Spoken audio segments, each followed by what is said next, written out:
Bon, salut Baptiste. Salut. Aujourd'hui, en termes d'activité physique et sportive, on va parler de quoi là? Alors aujourd'hui, on va parler des étirements musculaires ensemble. Les étirements? Ouais. Mais tu veux me torturer là, non? Non, Tu non, veux faire t'inquiète pas David, prends pas peur. En fait, il y a plein de manières de s'étirer. On peut le faire de façon passive ou de façon active. Et c'est ce qu'on va voir ensemble. Donc je te laisse te changer et puis on se rejoint au gymnase. Eh ben allez. Allez, c'est parti. Alors David, est-ce que tu peux te présenter un peu plus, notamment sur ta pratique sportive? Ouais, donc David Labrosse, moi j'ai 36 ans maintenant, je suis plutôt jeune, même s'il me reste quelques années. Je suis pompier professionnel mais également double statut puisque je suis également volontaire à Macla, du côté du Pilat Sud. Okay. Et j'ai un statut de sportif pro en Spartan Race et coureur donc de trail également forcément. D'accord, donc sportif assidu. Est-ce que du coup tu peux nous détailler un peu la fréquence d'entraînement de ton sport? Je m'entraîne à environ 14 à 18 heures de sport par semaine, ce qui inclut un jour de repos forcément, mais des jours où il va falloir se lever tôt le matin pour doubler tard le soir ensuite. D'accord, très bien. Et du coup, lors de tes entraînements, est-ce que les étirements ou la mobilité articulaire, c'est quelque chose que tu pratiques? Est-ce que tu consacres du temps à ça? Ouais, alors c'est quelque chose auquel j'accordais pas forcément du temps quand j'étais plus jeune. D'accord. Et la mobilité articulaire aujourd'hui, elle fait partie intégrante de mon entraînement. C'est-à-dire que je vais avoir des séances où je vais faire un footing et derrière, ça va être 15 minutes que de mobilité articulaire. Ok. Ouais, c'est partie intégrante. Je trouve ça très important. D'accord. Donc on voit bien que David, qui est un sportif quand même professionnel, pratique la mobilité articulaire. Donc s'il le fait, c'est qu'il y a un intérêt forcément pour son sport et pour la performance. Et il y a un double intérêt puisque ça permet également de prévenir les blessures, ce qui est important aussi. Ouais, je pense que c'est très important et pour nos sapeurs-pompiers, cette mobilité articulaire, elle va être importante pour pouvoir réaliser l'ensemble des gestes, que ce soit en secours d'urgence aux personnes ou sur des missions d'incendie qu'on va être amené à réaliser lors de nos missions. Je pense que c'est important aussi. C'est sûr. Maintenant, ce qu'on va voir plus en détail, c'est justement comment cette mobilité articulaire, en fait, elle va permettre de performer dans le sport ou alors de prévenir les blessures dans le quotidien des pompiers ou lors de leur pratique sportive. Tu me montres comment on fait? Allez, c'est parti. La plupart du temps, quand on pense aux étirements, on visualise tout de suite les étirements passifs et statiques. Donc là, David, qui est en train de réaliser son étirement, nous montre. Et en fait, lorsqu'on réalise ce type d'étirement, on va mettre en tension le muscle, mais également toutes les structures adjacentes. Donc, c'est-à-dire le tendon, le réseau vasculaire, donc les veines, les artères, également le réseau nerveux. Et en fait, on n'étire pas simplement le muscle. En réalité, les études ont montré que lors de ces étirements, la fibre musculaire à l'intérieur du muscle ne s'étire que très peu. Donc, ça nous donne déjà un élément de réponse pour comprendre pourquoi les étirements passifs et statiques, scientifiquement, n'ont pas encore pu démontrer de bienfaits, on va dire, en termes de performance, en termes de prévention des blessures. Voilà. Ensuite, si on veut simplifier les choses, on peut parler également de mobilité articulaire. En fait, la mobilité articulaire, c'est une sorte d'étirement, mais de façon beaucoup plus active. Donc là, David fait de la mobilité articulaire. Donc en fait, la mobilité articulaire, c'est quoi? C'est le fait de réaliser un mouvement dans toute l'amplitude qui est disponible et de façon consciente et active. Donc là, David fait de la mobilité articulaire au niveau de la hanche, en flexion et en extension. Et par exemple, on voit que c'est quelque chose qui se rapproche d'un mouvement qu'on retrouve en course à pied, par exemple. Donc c'est très intéressant à faire et on va voir par la suite quand est-ce qu'on peut le faire et dans quelle modalité. Ouais, ça va être bien ça, parce que moi, mon pompier, quand il fait de l'incendie ou qu'il fait du secours à personne, lui, il est en mouvement en fait, il est tout le temps en mouvement, donc ça va être intéressant pour lui aussi ça.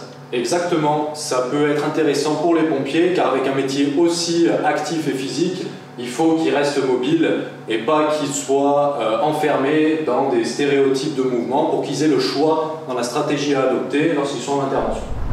Et donc Baptiste, que dit la science là, sur les étirements passifs et la mobilité? C'est quoi les études là-dessus? Alors, il y a eu beaucoup d'études. Aujourd'hui, sur les étirements passifs, il n'y en a aucune qui a montré les bienfaits des étirements passifs sur la performance sportive, sur la prévention des blessures ou même sur la prévention des courbatures. Donc voilà.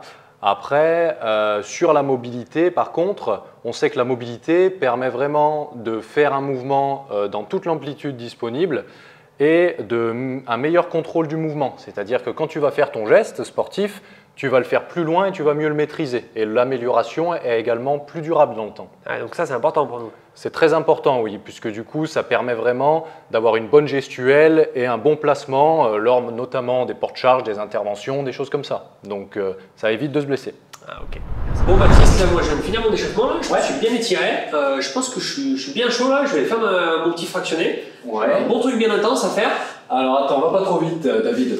On ne sait pas grand-chose scientifiquement sur les étirements, rien n'a été trop prouvé, mais on sait quand même quelques notions. En fait, si tu fais une séance intense ou de fractionné, par exemple, ou de sprint, il faut éviter de venir s'étirer avant de façon passive et prolongée. Pourquoi? Parce qu'en fait, comme je t'ai dit, quand tu t'étires, et ben, du coup, tu viens comprimer le réseau vasculaire et donc tu crées une ischémie. Donc le sang n'arrive pas forcément bien aux muscles. Donc derrière, si tu vas venir courir très fort sur tes muscles, ça risque de créer des petits traumatismes, des micro-lésions. Et deuxième chose qui est importante, en fait, quand tu t'es étiré, tu as forcément senti que les mollets étaient beaucoup moins douloureux, tu les sentais un peu moins. Et ça, la douleur, c'est une information importante aussi. Quand on fait du sport, si on a mal quelque part, eh ben, ça nous permet de nous alerter en fait. Donc si tu diminues avec un étirement passif prolongé ta douleur, derrière tu ne vas pas forcément sentir si le muscle faiblit ou a mal, et tu risques d'aller un peu trop loin. Ah, donc les étirements passifs, pas avant la séance. Voilà, les étirements passifs à éviter avant une séance, surtout s'ils sont tenus plus d'une minute ou plus d'une minute 30 par groupe musculaire, c'est du coup encore moins bien. Lors des sports très explosifs, du coup, comme je l'ai dit, il faut vraiment éviter. Ouais, et du coup, alors Baptiste, je fais quoi alors? Une fois que j'ai fini mon petit échauffement, avant ma séance, je fais quoi? Eh ben, tu peux faire des choses qui se rapprochent de ce que tu vas faire derrière. Donc là, si tu étais parti pour faire un peu de tapis de course, on peut faire ce qu'on appelle les gammes athlétiques, par exemple. En fait, les gammes athlétiques, eh ben, c'est des mouvements qui se font en actif et qui se rapprochent de la course à pied. C'est ce qu'on retrouve quand on court. Ça permet en fait à la fois d'échauffer tes muscles, au niveau articulaire, de fluidifier un peu le mouvement et également d'améliorer ta coordination. Donc quand tu vas faire ta course à pied sur ton tapis, ta foulée, tu vas pouvoir avoir une meilleure foulée et tu vas pouvoir un peu choisir comment tu veux courir. Tu ne vas pas être stéréotypé dans le mouvement. C'est ce qu'on appelle le travail de pied Voilà, ça peut faire partie, le travail de pied des gammes athlétiques. On a aussi, avec des mouvements de bras, des choses comme ça, vraiment une globalité dans les mouvements qui permettent de mettre tout le corps en échauffement. Et on peut voir ensemble, si tu veux, ce que ça peut donner. Alors, on montre ça. Allez, c'est parti. Donc, pour finir ma chauffe, un petit mouvement dynamique, qu'est-ce que je peux faire? Les talons fesses, c'est ça? Alors c'est ça, en mobilité articulaire, tu peux venir faire donc, sur place des petits talons fesses. Donc tu viens rapprocher ton talon de ta fesse. Tu peux en enchaîner par exemple une dizaine comme ça. Donc ça, c'est ce qu'on retrouve un peu dans la course. Et ensuite, tu peux aussi faire des montées de genoux, une dizaine. Et puis en fait, ces deux mouvements, ils vont se retrouver dans le mouvement de course à pied quand tu vas venir faire ta foulée. On retrouve le BFE, ouais, c'est ça, on retrouve la foulée là. Voilà, c'est ça. Donc là, en fait, tu échauffes tes muscles et tes articulations pour que derrière, tu puisses avoir la foulée que tu veux quand tu cours. Et ça, tu peux après le faire au début de l'échauffement comme ça, et puis après, un peu plus dynamique. Donc en venant sur place, faire des petits sauts, et en même temps, tu refais tes mouvements. Tu refais tes talons de fesses, tes montées de genoux. Voilà, parfait. Donc là, ce qu'est en train de faire David, en fait, il fait des gammes athlétiques et il essaye de venir vraiment faire travailler son pied sur le sol parce qu'il s'apprête derrière à faire une séance sur tapis, une séance assez intense avec des allures assez élevées.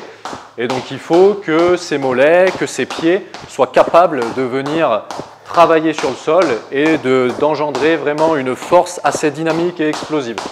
Donc ça, ce travail, ça va vraiment permettre de créer un échauffement musculaire, de venir mobiliser les tissus mous, les tendons, et au niveau des articulations, que ces articulations soient prêtes et libres pour qu'il puisse vraiment avoir une bonne foulée quand il fait son sport. Ah ouais, je suis chaud là. Allez, parfait, on y va. C'est parti, tu peux aller courir maintenant. Vous l'aurez compris, la mobilité articulaire, c'est vraiment très intéressant, que ce soit en échauffement ou en récupération, comme on va le voir juste après. Mais si vous avez l'habitude de vous étirer de manière passive, vous pouvez continuer à le faire. Il faut que les positions soient tenues entre 30 et 60 secondes environ par groupe musculaire et il faut essayer de faire un peu tous les groupes musculaires.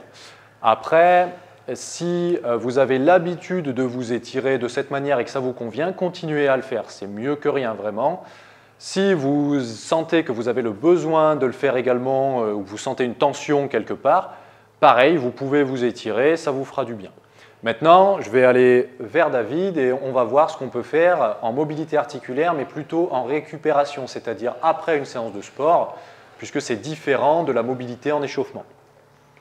Donc là, David, il a fini sa séance, il est en train de récupérer tranquille, et du coup, donc, il fait un peu de mobilité articulaire, c'est ça? Ouais, c'est ça, ouais. Mobilité de hanche, qui je trouve est très important pour tout ce qui est coureur à pied et on va dire chaîne des membres inférieurs. Ouais, c'est vraiment quelque chose que j'utilise au quotidien et c'est devenu un protocole. Ouais, donc effectivement, les hanches, c'est super intéressant que ça soit mobile, que ça soit dans la course à pied ou que ça soit même dans d'autres sports, par exemple le football. Quelqu'un qui est mobile de la hanche, il va pouvoir vraiment avoir le choix dans ses gestes. Quand la balle arrive, il va pouvoir faire des reprises de volée ou venir faire un contrôle assez haut, tout ça. Alors quelqu'un qui n'est pas très mobile, eh ben, il ne va pas trop avoir le choix, quoi. Ouais, c'est vraiment intéressant. La pratique du football, c'est la première pratique du sport chez nos sapeurs-pompiers, donc c'est d'autant plus important. Hein. Oui, surtout à Saint-Étienne. Et surtout à Saint-Étienne. Ouais. Donc là, David, on voit qu'il est passé sur un petit étirement des muscles fessiers. Donc ça permet de venir détendre le muscle après la séance. Et en même temps, ça lui mobilise la hanche. Ensuite, voilà, il va changer de côté. Parfait. Après, David, est-ce que du coup tu peux nous montrer par exemple aux muscles qui sont à l'avant de la hanche, je pense notamment aux psoas, et qui permettent de venir mobiliser un peu en extension. Tac. Voilà, parfait. Donc l'extension de hanche, mouvement très important lors de la course à pied, notamment chez ceux qui pratiquent le cross, puisque la foulée est vraiment dynamique, il faut vraiment aller chercher loin derrière. Donc ça, c'est très intéressant. Et ensuite, si tu veux bien David, on va voir un petit étirement qui est associé à la respiration et qui permet vraiment de mobiliser un peu le dos. Donc, la respiration, c'est un facteur important dans la mobilité? Alors ouais, on n'en a pas parlé jusqu'à présent, mais la respiration, effectivement, quand tu fais de la mobilité, surtout en récupération, il faut essayer de bien respirer de façon ample et de faire des expirations lors des mouvements pour que en fait, le corps fasse un retour au calme. C'est vraiment important. Ouais, pour que je me relâche. Ouais. Voilà, pour relâcher un peu le corps. Ouais. Ça permet de vraiment faire la transition entre ta séance de sport où tu t'es défoulé, tout ça, et puis retour au calme. Et après, on reprend un peu la vie quotidienne, les autres activités, quoi. Ouais. Donc, ce que tu peux faire là, tu peux venir en fait monter comme ça les bras. Tu viens inspirer sur ce mouvement. Et ensuite, tu vas souffler, tu vas t'enrouler vers l'avant, enrouler le dos, tu essayes d'aller chercher le sol. Parfait, tu viens mettre les mains devant, tu vas faire une petite marche en avant avec tes mains. Voilà, ce qui permet de venir étirer un peu au niveau des mollets. Et là, je vais te demander en fait de venir mobiliser un peu le dos en extension, de te laisser aller vers le bas. Parfait. Cette position-là permet vraiment de travailler au niveau du bas du dos, ça vient faire de l'extension et ça permet de rééquilibrer un peu les choses. Puisque lors de nos gestes dans la vie quotidienne et lors de vos gestes dans votre travail, vous allez 90% des cas être en flexion. Donc ça permet vraiment de remettre un équilibre au niveau du dos et au niveau des muscles. Ça va, tu te sens mieux? Ouais, ça fait du bien. Ah bah parfait, c'est cool alors. Bon bah voilà Baptiste, on a fini cette première petite session d'étirement. Demain, si nos pompiers en caserne, ils ont des questions, à qui ils doivent s'adresser? Alors s'ils ont des questions, ce qu'ils peuvent faire, c'est qu'ils peuvent s'adresser d'abord à leurs EAP et ensuite les EAP pourront transmettre les questions à Thomas qui me fait un petit retour par mail. Et moi, voilà, je suis en contact avec Thomas et je peux très bien demander les coordonnées ou répondre directement à la question. Donc il ne faut pas hésiter. Et en plus, on va faire d'autres vidéos sur d'autres thèmes, notamment aller parler un peu plus de l'échauffement, un peu plus des gestes qu'on retrouve dans la vie quotidienne des pompiers. Donc ça va être intéressant. Donc on se revoit bientôt. On se revoit bientôt, effectivement. Allez, à plus. Merci David. Salut. Salut. Ciao.